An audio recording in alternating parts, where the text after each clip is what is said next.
વિદ્યાર્થીઓ હંમેશા જીવનમાં એક વાત યાદ રાખવાની કે ડરને એટલે કે જે બીકને છે એ આપણા ઉપર હાવી નહીં થવા દેવા. કે ડર જ્યારે આપણા ઉપર હાવી થઈ ગયો ને તો જે કામ બનતું હશે ને એ પણ બગડી જશે. બરાબર?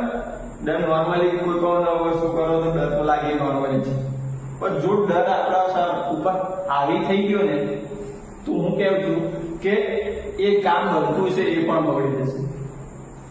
તો જે મનમાં ડર હોય છે એને દૂર કરવાનો પહેલા પ્રયાસ કરો અને પછી કામ કરો.